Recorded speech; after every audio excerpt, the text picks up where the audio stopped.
Good morning. It's Thursday, May 13th, and I'm Kenny Polcari, and this is Host of the Party, Morning Market Commentary. Everything you need to know, and trust me, there is a lot going on between yesterday and today, right? CPI yesterday spiked higher, surprising everyone, sending in some investors for the exits, while it actually sent some investors to the entrance. The PPI came today. What will it reveal? When I wrote this note at 5 o'clock this morning, the expectations were unknown, right? Nobody knew what the report was. The report has since come out, and in fact, it is stronger than expected, yet the markets have gone from negative to positive, and we'll get to that. After the bell last night, Lonnie Musk comes out and confuses everyone, now suggesting that Tesla will no longer accept Bitcoin as a form of payment for a Tesla car, citing environmental concerns. And that's taking Bitcoin down, and it took all the other cryptos with it. Oil is falling as the Colonial Pipeline comes back online, yet shortages remain in some states along the East Coast, so there's still some concern out there, but the sense is that once the oil starts flowing, that those shortages will dissipate. The markets are angry. Investors were angry, so today we're going to have the linguine and arrabbiata sauce, right, which is a strong, hot tomato sauce over pasta, and it's very reflective of the mood of the markets, but we'll get to that in a little bit. So by now you heard, right? Stocks fell hard yesterday and appeared to be falling again this morning when I wrote this note at 5 o'clock, but have now since made a turnaround and are all positive. We'll get to that. Lonnie Musk comes out after the bell and announces now that Bitcoin will no longer be an acceptable form of payment for a Tesla car, citing concerns over how it is mined and the energy that is used to support it. After that announcement, like I said, Bitcoin plunged by 15%, trading as low as $46,000 overnight. It has since rallied, trading back around 50 grand, but expect lots of people to be opining on this today. Like I said, and by now you know, the CPI surged up and through the estimates. And that wasn't good, right? Month over month, they were looking for 0.8%, and or month over month, we got 0.8%, and then ex-food and energy of 0.6%. While year over year came in at plus 4.2%, ex-food and energy of 3%, all the reports slicing right up and through the estimates. Used autos accounting for a third of the price, of the jump in prices. Food prices up by 2.4%. Dining out rose by 3.8%. Airline fares up 9.8%. All suggesting that not only is inflation knocking on the door, but it brought a load of suitcases with it. It's going to stick around for a while. Because if it was more transitory, then he might have knocked on the door. But he had a little overnight bag suggesting he wasn't going to hang out. But I think it's around for a while. And I think that was the message that investors were giving you yesterday. So what happened on the way to the forum? The 10-year spiked from 1.6% to end the day at 1.69%. The VIX surged by 26% as the Dow Industrial fell 680 points or 2%. The Dow Transports down by 360 points or down 2.3%. The S&P 90 points or down 2.1%. The NASDAQ gave up 358 points or down 2.7%. And the Russell gave back 71 points or 3.2%. The S&P value trade, while under pressure, gave up 1.7%, while the growth trade, the S&P growth trade, gave up 2.5%. And while it felt ugly, there wasn't this sense of panic yesterday at all, right? It was ugly, it didn't feel good, but you didn't have that sense of panic. And remember, or capitulation, right? And remember what capitulation is. It's when they take everything and throw it out the window, including the kitchen sink, and they didn't do that. They didn't do that yesterday, and it hasn't happened yet. Will it? We'll see. Now, they had everybody and their brother and sister on TV yesterday trying to make sense of the report and the reaction in the markets by investors. And many saying that the shocking report was expected, right? That Jay Powell had laid the groundwork. He had told everybody that this is what they were expecting. CPI was going to be strong. They knew it. They were ready to let CPI run hot for a while. There was no reason that, that this reaction, this visceral reaction yesterday with markets selling off violently like that should have happened, right? I mean, if you'd been paying attention, you got exactly what he said you were going to get. And so they also, what was very interesting, they also had some analysts coming out saying, well, it's tough to compare this CPI over a year ago because a year ago we were in a much different place, that maybe we should look at the CPI through a 2-year lens And if you look at it through a 2-year lens, then core CPI only rose by 2.2% versus the 4.2%. So to that, I'd say, okay, well then, why don't we look at it in 3-year, or 4-year, or 5-year lens and see what the comparison is then? In either case, as expected, nobody, Jay Powell, Janet Yellen, none of the other main talking heads came out and said a single word yesterday.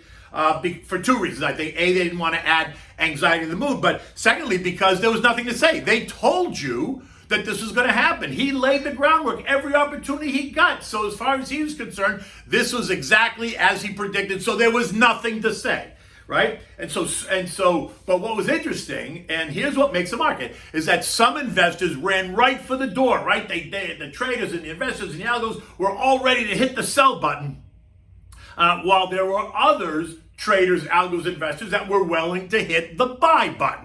The only difference is here that naturally in a day like yesterday, the buyers are actually in control because the sellers are so anxious, they're looking for a bid at any price that the buyers aren't going to stand in the way and get run over by a freight train. So they step back and they see it. If the sellers come to them, then the buyers are the ones in control. You know, and what's funny, because you hear some people, you know, the sellers go, whew, good thing I got out of that, right? While you hear the buyers on the other hand say, wow, what a deal I got. What an opportunity I got. I got such great prices on some of these stocks that I've been looking at. And so it really depends on your perspective, right? Some people certainly anxious, while other people are certainly welcoming the opportunity. And that is important because you just have to put it in perspective.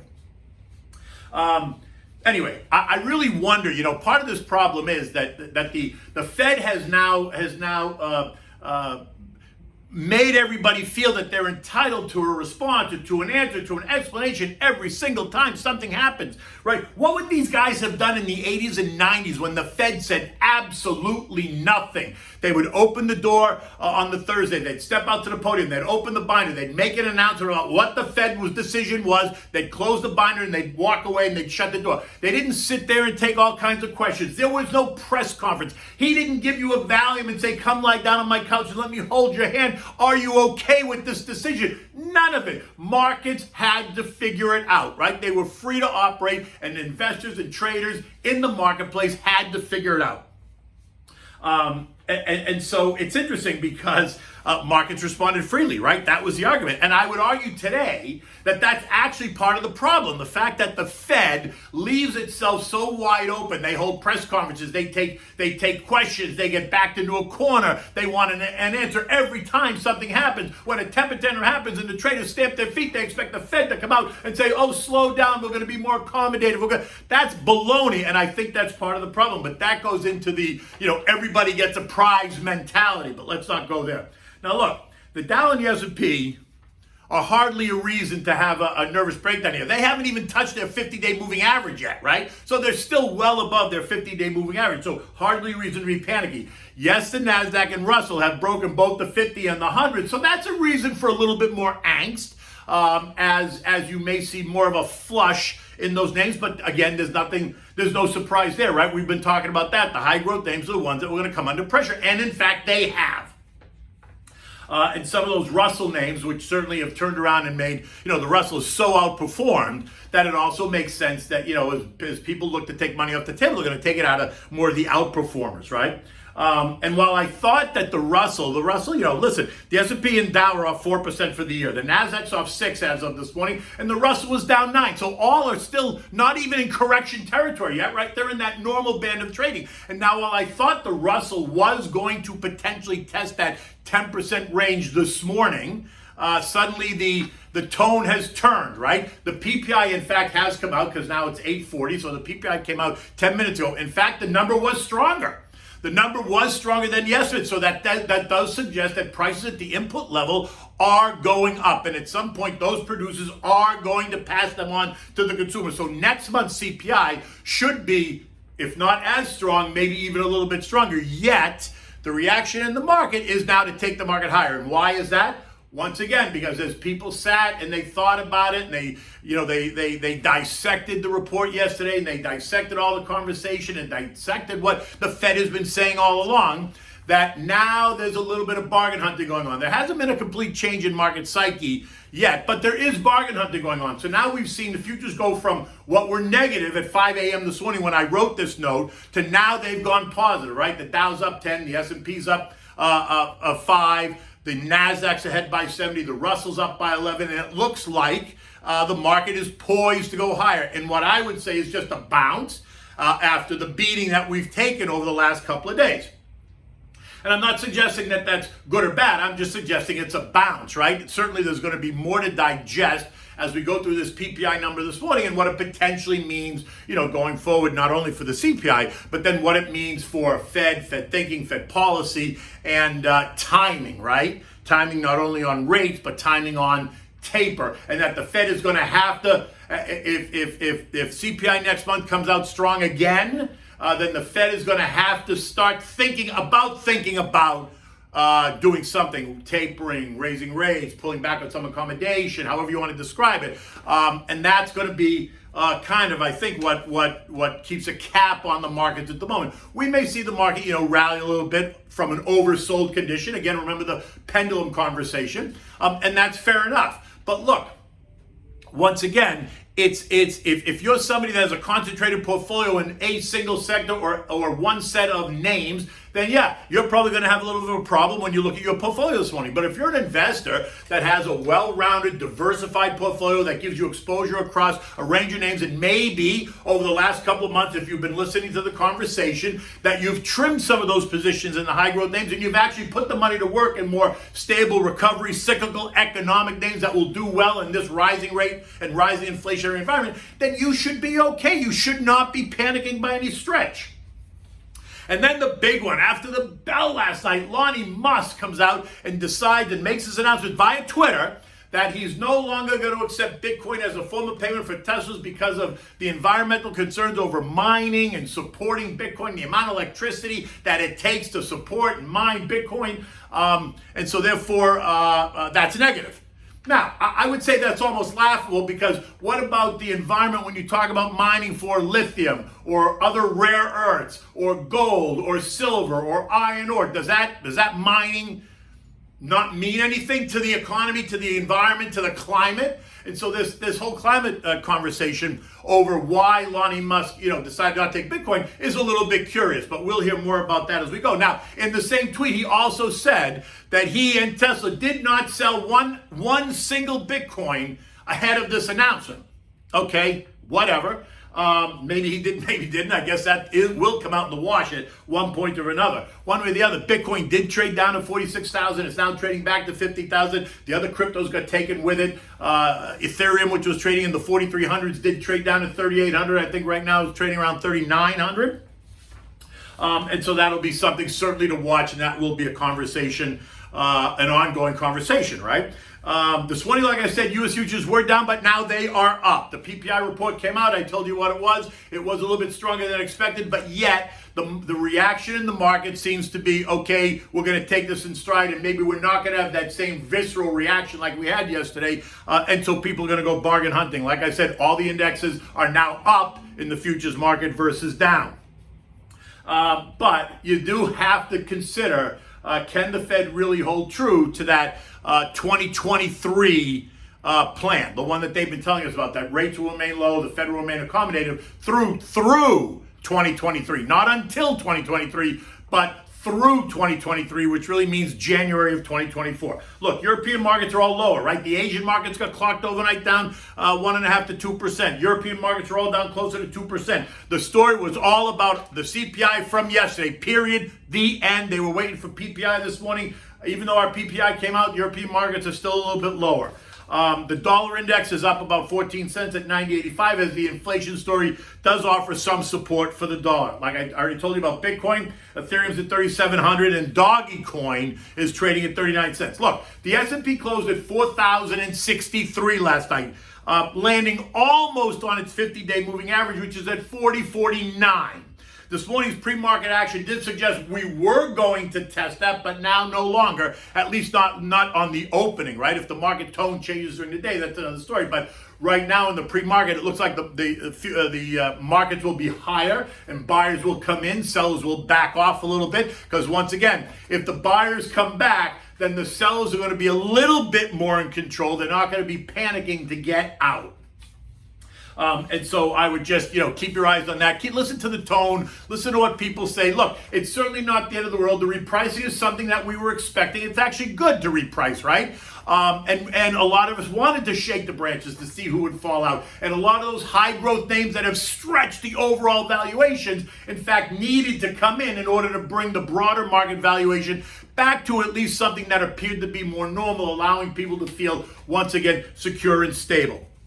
Look, you know what you can do? You can text the word invest to 21,000 to get my digital business card. I'm always happy to talk about it. Download it, send me an email, give me a call. Let me know what you think about the markets, what you think about wealth management if you need to. I'm happy to help you do that. So what's for dinner tonight? Well, as I sat and I thought about this yesterday, I thought about the tone of the market and, what I was hearing on the news and reading on the news about the, kind of the angst and the anxiety and some people downright angry. That I thought about what's a better recipe for today than the arrabbiata sauce, which is an angry tomato sauce. And you can use it across a range of dinners, right? You can use it over linguine, you can use it over a pork or steak, right? You can make steak arrabbiatas, just making the tomato sauce and then cooking the steak in the sauce or the pork chop in the sauce. It's a great dish. It takes about 20 minutes to make, and then you boil the pastas another 10 minutes, so maybe the whole thing takes you 30 minutes from start to finish. But here's what you need. You need olive oil, you need a big white onion, you need garlic, you need red wine, you need sugar, crushed red pepper, or chili peppers if you really want it hot, lemon juice, oregano, salt and pepper, crushed tomatoes, and tomato paste, the little tiny cans of tomato paste. And you need some chopped parsley just to dress up. And then you need the pasta that you want. In this case, it's linguine. You can make it with spaghetti, whatever. So you bring a pot of salted water to a rolling boil. Just put it on the back burner so that it's ready when you want to put the pasta. Once it starts boiling, just turn the heat down to medium just to let it, continue to kind of roll, but keep the cover on it. In a big saute pan, something that's going to be deep enough you can accommodate the pasta after you cook it. Turn the heat up to medium high. Add the go around the pan a couple of times with the olive oil. 2 maybe 3 times. Throw in the chopped garlic. Now in this case, I like garlic for this dish, so I would use 3 or 4 cloves of chopped garlic. Slice it nice and thin. Don't crush it. Slice it and then put it in the oil. Saute it around. Don't burn the garlic. Right. After you've done that for maybe 3 or 4 minutes, throw in the sliced onion. Here you can actually cut the onion in half and then cut the half in rings, right? They look like half moons because I like that. I like the length of the onion in this case, in this dish. If you want, you can chop it. I wouldn't dice it, but you can rough chop it if you want smaller pieces. I kind of happen to like the half moon shape of the onion in this dish, so that's what I would do.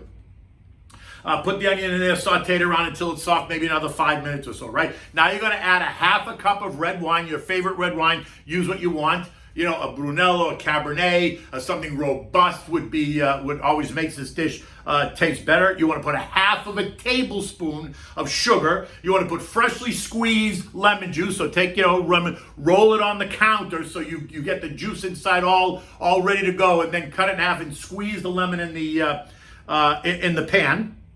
You want to put about a tablespoon of oregano, and then you want to take that can of tomato paste, and you probably want to take half the can. Those little tiny cans of tomato paste? Use like half a can of that tomato paste, and put it in the sauce. Put it in the pan, stir it around, let it melt, and then add the can of crushed tomatoes. And again, if you don't have kitchen-ready crushed tomatoes, just go out and get the can of peeled plum tomatoes in the juice, not in puree. Run them through the blender and then pour it into the pot because that works just as well. And then you want to add, finally, to make it hot, you want to add the red pepper or the chili peppers, whatever you're using to make it hot. Toss that in there, stir it all around, bring it to a boil, and then turn it down to simmer. Let it simmer for a good 15 or 20 minutes, but don't go too far. Stick around so you can stir the sauce and make sure that it's all coming together. In the meantime, as you approach about 20 minutes, now throw the pasta in the water. Cook the pasta to be another 8 minutes or so because you want it al dente, right? Remember, you want it al dente. Now, here's the easy part for this dish. Take your, you got like tongs. Take your tongs when the pasta's ready and just take the pasta out of the pot, hold it up, drain some of the water off it, and then put it right directly into the big saute pan with the sauce. Take it all out.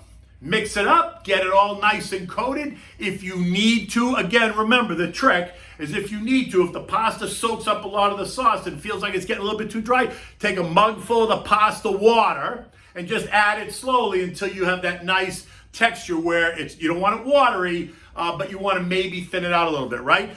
Take a handful of grated Parmesan cheese, toss it right into the saute pan, mix it up, and now take your tongs and serve it in individual warmed bowls for your guests. Put it on the table. Make sure you have extra Parmesan cheese for every guest, because you know I love cheese. You can never have enough cheese. And serve that with your favorite red wine. A red wine goes really nice with this. Again, you can use the wine you cook with. If you use the Brunello di Montalcino, then that's what you should use to drink. If you use your Cabernet, then use your Cabernet to drink. Either way, it's a great dish. It's reflective of the markets over the last couple of weeks, really. So I hope you enjoy that. Take good care. Today's going to be an exciting day. And tomorrow, I will see you first thing in the morning.